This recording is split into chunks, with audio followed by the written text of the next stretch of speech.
जय हिंद फ्रेंड्स। कैसे हैं आप सभी? तो उम्मीद है बढ़िया होंगे, बिंदास होंगे। तो स्वागत है आज आपका एक नए लेक्चर में, जिसमें हम बात करेंगे बहुत ही इंपॉर्टेंट कंसेप्ट, बहुत ही इंपॉर्टेंट टॉपिक, काउंटिंग फिगर। बहुत से एग्ज़ाम में आपको देखने को मिलता है कि फिगर को काउंट कीजिए, और एग्ज़ाम में हमारे पास इतना टाइम नहीं होता कि उसको फिगर को फटाफट काउंट कर सकें। तो आइए उसके जानते हैं ट्रिक्स, कैसे हम उसको काउंट कर सकते हैं बहुत ही कम समय में। तो देखिए, काउंटिंग फिगर, फिगर को देखते ही हमें काउंट करना है। तो जो पहले ही है trick, to count the number of squares. पहले हम जानेंगे नंबर ऑफ स्क्वायर कैसे काउंट करें। तो नंबर ऑफ स्क्वायर काउंट करने के लिए जैसे मान लेते हैं, हमने कहा आपके सामने ये कोई फिगर है और इस तरीके से आपके सामने ये बॉक्सेस गिवन है, और आपसे ये कहा जाए कि काउंट कीजिए कि इसमें नंबर ऑफ स्क्वायर कितने हैं। तो आपको इस तरीके से काउंट करने में काफ़ी समय लगेगा। तो आप इसके लिए कैसे क्या कर सकते हैं, तो उसके लिए बहुत सिंपल, ये बात हमें बेसिक सी पता है कि जो हॉरिजॉन्टल लाइन होती है, हॉरिजॉन्टल लाइन होती है उसे हम कहते हैं रो, और जो वर्टिकल लाइन होती है, जो वर्टिकल लाइन होती है उसे कहते हैं हम कॉलम। हॉरिजॉन्टल लाइन होती है उसको कहते हैं रो, और वर्टिकल लाइन होती है उसको कॉलम। यदि मैं रो को m से रिप्रेजेंट कर दूं और कॉलम को n से, यानी m रो और n कॉलम, तो केस नंबर वन, पहला केस कि जब भी रो और कॉलम की संख्या बराबर हो, यानी number of row is equal to किसके हो, तो नंबर ऑफ कॉलम्स के। जब भी रो और कॉलम की संख्या बराबर है, यानी m बराबर n है, तो how to find the square, कैसे काउंट करेंगे स्क्वायर। तो देखिए, बहुत ही सिंपल से कंसेप्ट के साथ जान सकते हैं इसको। तो उसके लिए एक सिंपल सा तरीका है, एग्जाम्पल के साथ समझते हैं इसको।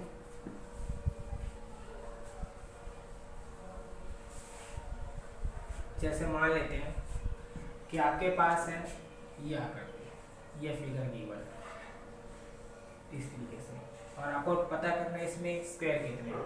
तो देखिए, इधर से काउंट कीजिए इस तरफ से, तो आप देखेंगे 1 2, ये तो हॉरिजॉन्टली काउंट किया, आप वर्टिकली काउंट कीजिए तो आप 1 2, तो आप देखते हैं 2 रो है और 2 ही कॉलम, ठीक है। तो जब भी इस तरीके से बराबर बराबर हो, तो आप नंबर ऑफ स्क्वायर्स काउंट करने के लिए कर सकते हैं। Number of square is equal to 1 का स्क्वायर प्लस 2 का स्क्वायर, जितने हैं उस तरह से चल जाइए। तो 1 का स्क्वायर प्लस में 2 का स्क्वायर, 1 का स्क्वायर 1 और 2 का स्क्वायर 4, तो 1 प्लस 4 क्या जाएगा 5। यानी इसमें नंबर ऑफ स्क्वायर कितने हैं 5। तो देख सकते हैं पहला, दूसरा, तीसरा, चौथा और पूरा एक पाँचवा, पूरा एक पाँचवा, ये हो जाएगा पूरा, ठीक है। तो इस तरीके से काउंट कर सकते हैं आसानी तरीके से। मान लीजिए मैं कहूँ ये है इस तरीके से, तो इसमें काउंट करना है कितने नंबर ऑफ स्क्वायर्स हैं, नंबर ऑफ स्क्वायर इसमें काउंट कीजिए। तो आप क्या कहेंगे, यहाँ से काउंट कीजिए पहले हॉरिजॉन्टली 1 2 एंड 3, 1 2 एंड 3 कॉलम के वाइज। तो रो और कॉलम बराबर है, तो नंबर ऑफ स्क्वायर कर देंगे, तो 1 का स्क्वायर प्लस 2 का स्क्वायर प्लस 3 का स्क्वायर, 1 का स्क्वायर 1, 2 का स्क्वायर 4, 3 का स्क्वायर 9, तो ये जाएगा आपका 9 1 10 और 1 14, तो ये आ जाएगा 14, 9 1 10 प्लस 4 14, ठीक है। आपने एक सिंपल से आइडेंटिटी पढ़ी होगी कि 1 का स्क्वायर प्लस 2 का स्क्वायर प्लस 3 का स्क्वायर, और इस तरीके से चलता जाए n स्क्वायर तक।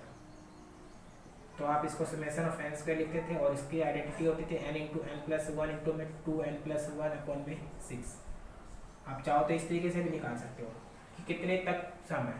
यदि 1 से लेकर चल रहा है, तो देखिए जैसे यहाँ पे हमारे 3 थे, तो हमने कहा n 3 है, 3 रखा, 3 प्लस 1 4, और 3 दूनी 6 प्लस 1 7, अपॉन में क्या 6, 3 2 6, 2 2 4 और 7 2, तो आपका हो गया 14 आपका आंसर। समझ रहे बात को। यदि मैं कहूँ इसी में और थोड़ा आगे बढ़ते हैं, तो मान लीजिए इस टाइप से आ जाए आपके सामने,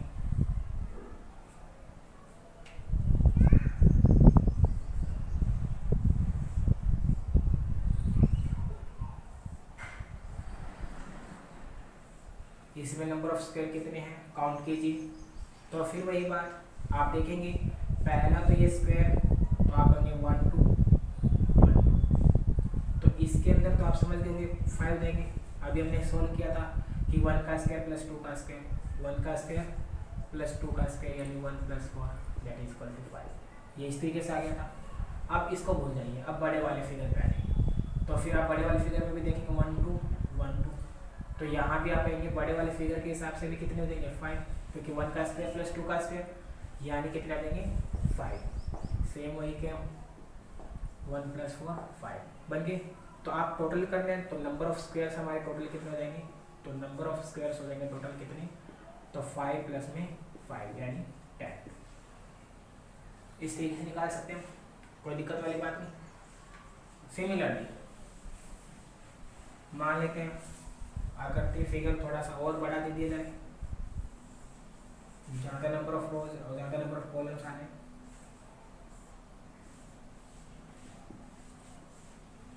मान लेते ये आपके साथ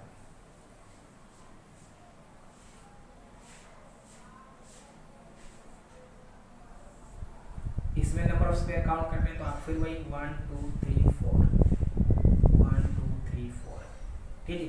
तो नंबर ऑफ स्क्वायर्स कैसे निकालेंगे इसमें, तो नंबर ऑफ स्क्वायर्स कह सकते हैं क्या, फिर वही काउंटिंग। तो आप इस तरीके से चलिए 1 का स्क्वायर प्लस 2 का स्क्वायर प्लस 3 का स्क्वायर प्लस 4 का स्क्वायर, या इस तरीके से चलिए बात देखते हैं। तो आप कहेंगे 1 का स्क्वायर प्लस 2 का स्क्वायर प्लस 3 का स्क्वायर प्लस 4 का स्क्वायर यानी 1 प्लस 2 का स्क्वायर 4, 3 का स्क्वायर 9, 4 का स्क्वायर 16, 16 प्लस 9 25 प्लस 5 आपका 30। या आप आइडेंटिटी से कीजिए, तो आप कहेंगे n कितना है 4, तो 4 हमारा फॉर्मूला क्या था n इंटू में n प्लस 1 इंटू में 2n प्लस 1 अपॉन में 6। तो यहाँ से भी कर सकते हैं n कितना हमारे पास टोटल 4, तो 4 प्लस 1 5 और 4 टू जा 8 प्लस 1 9 अपॉन में 6। तो जा 2 टू जा 4 2 3 जा 6 3 3 जा 9, तो 5 3 जा 15 और 2 30, तो 30 is the right answer. Clear है बात आपको, कोई समस्या वाली बात तो नहीं होगी इसमें। तो इस तरीके से हम निकाल सकते हैं यदि नंबर ऑफ रो और नंबर ऑफ कॉलम बराबर हो तो how to find the square. यदि हम इसका सेकंड टाइप में बात करें कि नंबर ऑफ रो और कॉलम बराबर ना हो तो how can we count the number of square. इस तरीके से हम बात करेंगे, अभी स्क्वायर की बात कर रहे हैं, फिर रेक्टेंगल की, फिर ट्रायंगल की, फिर ऐसे ही करके मिक्सिंग क्वेश्चंस आएंगे आपके सामने। तो फिलहाल टाइप नंबर 2 इसी के अंदर कि when number of row is not equal to number of columns, number of columns. तो कैसे काउंट करेंगे हम नंबर ऑफ स्क्वायर्स। तो देखिए बहुत ही सिंपल सा कंसेप्ट। तो मान लीजिए मैंने कहा था m यहाँ पे रो है, अब n कॉलम है, तो ये बराबर नहीं है, तो इस केस में क्या करें। तो इस तरीके से मान लीजिए कोई आपके पास फिगर है और इस तरीके से मैंने कहा 1 2 3 ये, तो आप देख रहे हैं रो 1 2 3 4 ठीक है। इस तरीके से काउंट कीजिए और इस तरीके से काउंट कीजिए, तो 1 2 3 4 1 2। तो देखिए यहाँ से टोटल कितने 4, ये कितने टोटल 2, रो 2 है, कॉलम कितनी है 4। तो यहाँ से रो कितनी है 2, कॉलम कितनी है 4, रो कितनी है 2, कॉलम कितनी है 4। तो हमें नंबर ऑफ स्क्वायर्स निकालने, नंबर ऑफ स्क्वायर तो बहुत ही सिंपल तरीके से निकाल सकते हैं।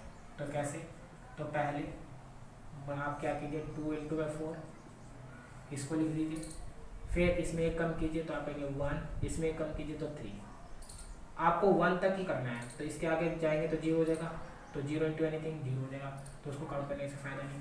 तो आप कहेंगे 2 इंटू 4 8 और 1 इंटू 3 3। अब इन दोनों को क्या कर दीजिए ऐड कर दीजिए, तो आप कहेंगे 8 और 3 11। तो इसमें नंबर ऑफ स्क्वायर कितने होंगे 11, इसमें नंबर ऑफ स्क्वायर कितने होंगे 11। कैसे, तो हमने कहा 2/4 2 रो थी और 3 कॉलम थे, रो कितनी थी 2 और कॉलम कितनी थी 4, 2 रो 4 कॉलम थी। तो हमने कहा 2 इंटू 4, फिर इसमें कम करो तो 1, इसमें कम करो तो 3, इसमें कम करें तो 0, तो उसको काउंट करने से फायदा नहीं। तो 2 4 जा 8 और 1 इंटू 3 3, तो 8 प्लस 3 8। मान लीजिए फिगर कुछ इस तरीके से दे दी जाए आपको,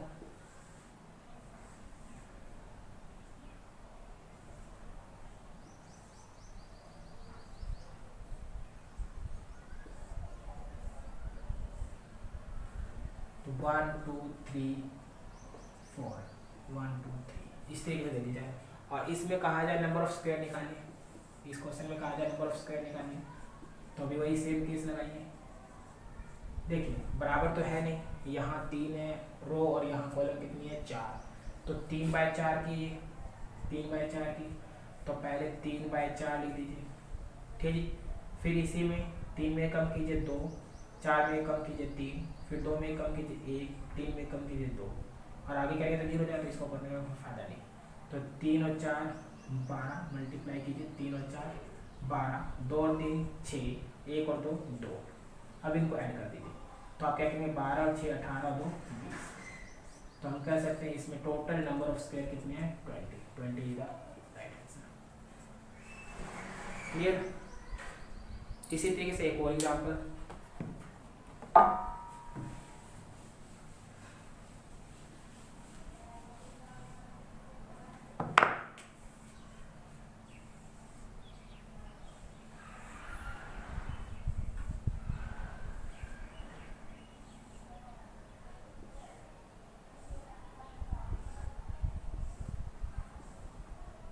ये हम मान लीजिए, और इसमें कर दिया जाए नंबर ऑफ स्क्वायर काउंट कीजिए, तो फिर भाई 1 2 3 4 5 एंड 6, 1 2 3 एंड 4, ठीक है।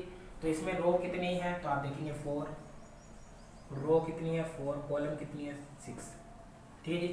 तो नंबर ऑफ स्क्वायर्स काउंट करने हैं, यहाँ पे भी नंबर ऑफ स्क्वायर्स कैसे काउंट करें, तो आप कहेंगे पहले 4/6 का है, 4/6, रो कितनी है 4, कॉलम कितनी है 6, तो 4 इंटू 6 लिखेंगे प्लस, फिर 4 में 1 कम कर दीजिए तो आप बोलेंगे 3, 6 में 1 कम कर दीजिए आप बोलेंगे 5, फिर प्लस 3 में 1 कम कीजिए तो आप बोलेंगे 2, 5 में 1 कम कीजिए तो 4, फिर आगे प्लस 2 में 1 कम कीजिए 1, 4 में कम कीजिए 3, फिर प्लस, फिर आगे 0 जाएगा, इसको लिखने का फायदा ही नहीं, तो जाए 4 सीधा 24, 3 5 जा 15, 2 4 जा 8, 1 3 जा 3, 4 6 जा 24, 3 5 15, 2 4 8, 1 3 3।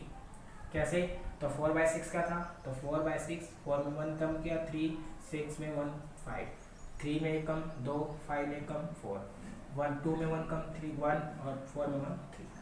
नेक्स्ट तो 0 जा, क्योंकि 0 पे नहीं है 0, तो ये आपका टोटल करने पे कितना, तो 8 3 11, 11 5 16, 16 10 26, 26 4 30 और 20 50।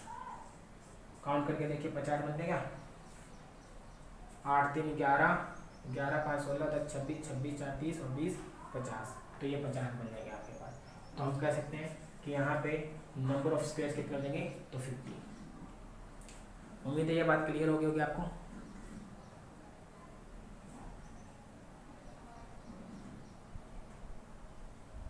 अच्छा, नेक्स्ट कंसेप्ट की तरफ आगे बढ़ते हैं। फिर ये तो थी बात नंबर ऑफ स्क्वायर्स काउंट करने की। इसके बाद नेक्स्ट कंसेप्ट पे बात करते हैं हम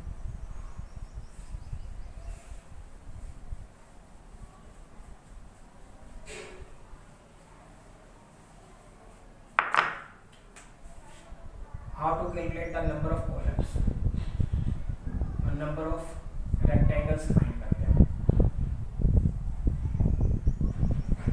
कैलकुलेट करते हैं, काउंट करते हैं नंबर ऑफ रेक्टेंगल्स। रेक्टेंगल्स के लिए क्या करना है, बहुत ही सिंपल सा काम, वही इसमें भी है। पहला केस, रो और कॉलम यदि बराबर हो, रो और कॉलम यदि बराबर हो जाए, रो और कॉलम का मतलब है number of row, number of row is equal to number of columns, ठीक है। यदि बराबर हो जाए तो कैसे निकालते हैं नंबर ऑफ रेक्टेंगल्स, तो मान लीजिए मैंने कहा ये फिगर है, ठीक है, और यहाँ पे मैंने कहा ये इस तरीके से, तो आप देखिए फिर रो, तो रो कितनी है, ऐसे काउंट कीजिए 1 2, तो रो कितनी है 2, कॉलम कितनी है 2, तो नंबर ऑफ रेक्टेंगल काउंट करना है। तो नंबर ऑफ रेक्टेंगल के लिए बहुत सिंपल सा कंसेप्ट होता है, नंबर ऑफ रेक्टेंगल करके स्क्वायर कर देते थे, ऐड करते थे। यहाँ क्या कीजिए, क्यूब करके ऐड कर दीजिए। तो 1 का क्यूब प्लस में 2 का क्यूब, 1 का क्यूब 1, 2 का क्यूब 8, 1 + 8 9।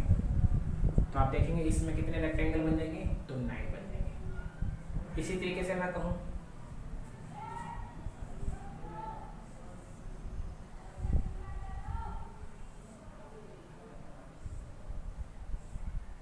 इसमें कितने नंबर ऑफ रेक्टेंगल्स होंगे, तो आप फिर वही काउंट कीजिए यहाँ पे। तो आप कहेंगे 1 2 3, 1 1 2 3, ठीक है जी। तो ये भी 3/3 हो जाएगा, रो और कॉलम संख्या बराबर है, तो नंबर ऑफ रेक्टेंगल्स क्या हो जाएंगे, number of rectangles that is equal to क्या हो जाएगा आपके पास, तो 3 तक है, तो 3 तक आप क्यूब करके ऐड कर दीजिए। तो 1 cube plus 2 cube plus 3 cube, तो 1 की क्यूब 1, 2 की क्यूब 8 और 3 की क्यूब 27, ठीक है जी। इस तरीके से कर सकते हैं। तो ये जगह आपका 27 और 8 35 और 1 36, 36 इज द राइट आंसर। तो यानी यहाँ नंबर ऑफ रेक्टेंगल्स कितने हो जाएंगे, 36। ऐसे तो क्यूब निकालने के लिए फार्मूला भी होता है, आप समेशन ऑफ n क्यूब पढ़ते हैं, जिसे हम कहते थे 1 cube 2 cube 3 cube 4 cube and continue up to n cube. तो ये क्या होता था आपका n इंटू में n+1/2 का होल स्क्वायर। याद है आपको, यदि 3 के लिए करना हो या 2 के लिए करना हो, 2 के लिए करना हो तो क्या करेंगे, 2 + 1 3 बटा में 2 और पूरे का स्क्वायर। तो आप कहेंगे 2 से 2 कैंसिल, 3 का स्क्वायर 2, ठीक है आपको। यदि 3 के लिए करना है तो कहेंगे 3 + 1 4/2 पूरे का स्क्वायर, 2 2 4 3 दूनी 6 6 का स्क्वायर 36। यहाँ से भी निकाल सकते हैं आप। तो ये कंसेप्ट है, उम्मीद है क्लियर हो गया होगा आपको ये कंसेप्ट, जब रो और कॉलम क्या हो, इक्वल हो। अब इसमें हम बात करते हैं, यदि नंबर ऑफ रो और कॉलम इक्वल ना हो तो how can we calculate the number of rectangles.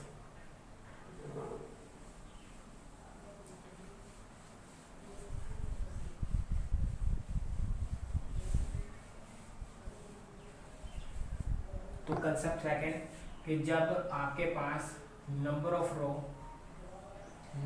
Rose not equal हो किसके, नंबर ऑफ कॉलम्स के, तो how can we calculate the number of rectangle. बहुत ही सिंपल सा काम है। मान लेते हैं हम इस फिगर से, जैसे हम यहाँ काउंट करते हैं तो आप देखेंगे 1 2 3 1 2, तो यहाँ रो कितनी है, तो आप बोलेंगे 2, कॉलम कितनी है, तो 3, 2 रो है और कॉलम कितनी है, 3 है, 2 रो 3 कॉलम। तो हमें निकालना है क्या, नंबर ऑफ रेक्टेंगल्स। तो इसमें नंबर ऑफ रेक्टेंगल निकालते कैसे हैं, नंबर ऑफ रेक्टेंगल्स निकालते कैसे हैं, तो रो में कितने हैं, तो 2 और कॉलम में कितने हैं, तो 3, ठीक है जी। तो m की वैल्यू है 2, n की वैल्यू है 3। तो यहाँ सिंपल सा फार्मूला होता है mc2 × nc2, यानी r रो में कितनी संख्या और कॉलम में कितनी संख्या, ठीक है। रो में और यहाँ कॉलम में mc2 और nc2। इससे पहले आप जानिए ncr का फार्मूला भी आप पढ़ते आए होंगे, n factorial r factorial n minus r factorial. कुछ इस कंसेप्ट से भी सोल्व करते हैं, कुछ अलग अलग कंसेप्ट से इसको सोल्व करते हैं, आइए जानते हैं। तो यहाँ पे जैसा कि हमने कहा रो कितनी है, यहाँ पे तो रो कितनी है 2, तो 2c2 हो जाएगा। अब कॉलम कितनी है, तो 3, तो 3c2 हो जाएगा। क्लियर बात, रो कितनी है 2, 2c2, कॉलम कितनी है 3, 3c2। तो 2c2 को सोल्व करते हैं, 2c2 को सोल्व करते हैं। आप किसी भी तरीके से सोल्व कर सकते हैं, वैसे तो इसकी वैल्यू 1 आ जाएगी। आप चाहे तो इस फार्मूले से चलिए 2 फैक्टोरियल बाय में 2 - 2 0 फैक्टोरियल और यहाँ 2 फैक्टोरियल, तो ये वैल्यू देगी कट फिट के 1। चाहे तो ऐसे कीजिए, या 2 को 2c2 को 2 को आप 2/2 तक फैक्टर कर दीजिए, यहाँ भी 2 को 2 फैक्टर कीजिए, तो ये भी कैंसिल होकर क्या आ जाएगा 1। आपकी मर्जी है कैसे भी सोल्व कर सकते हैं। 3c2 को सोल्व करते हैं आप, 3c2 तो फार्मूले सोल्व करते हैं 3/2 इंटू में 3 - 2 1, तो ये हो जाएगा आपका 3 फैक्टोरियल को लिखते हैं 3 इंटू में 2। ये तो बेसिक सी चीज़ें आप जानती होंगी। उम्मीद करता हूँ ऐसे। तो ये 3, तो 1 2 3 3। तो यहाँ नंबर ऑफ रेक्टेंगल्स कितना हो जाएगा आपके पास 3।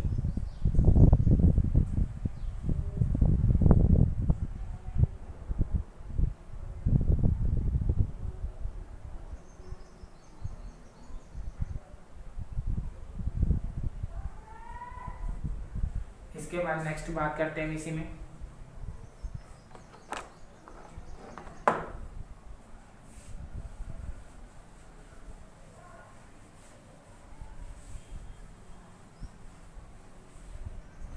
मान लीजिए फिगर कुछ इस टाइप से दे दी जाए आपको।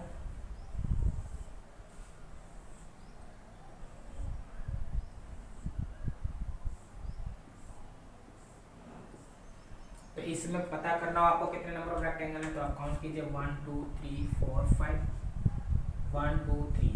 तो रो कितनी है और कॉलम कितनी है? रो कितनी है तो आप देखेंगे 3, कॉलम कितनी है 5। और यहाँ पता करना हो नंबर ऑफ रेक्टेंगल्स, तो कैसे पता करें?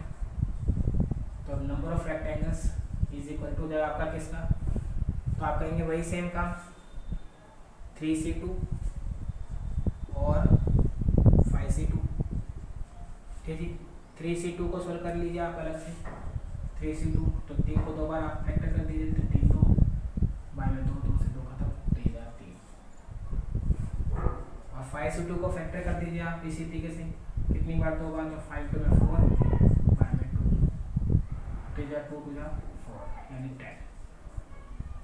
तो 3 2 में 10 30। तो आप काउंट करेंगे कि इसमें नंबर ऑफ रेक्टेंगल कितने हैं, तो आप पाएंगे कितने हैं 30। ठीक है जी। तो ये एक बहुत सिंपल सा कंसेप्ट है, आप इस तरीके से बहुत सारे क्वेश्चंस को सोल्व कर पाएंगे। तो ये आज हमने सीखा how to calculate the number of squares and number of rectangles. किसी फिगर के अंदर स्क्वायर की संख्या कितनी है, वर्ग की, और रेक्टेंगल आयत की संख्या कितनी है, इस तरीके से हम निकाल सकते हैं। फिलहाल आज के लिए इतना ही, फिर मिलेंगे। जय हिंद, जय भारत।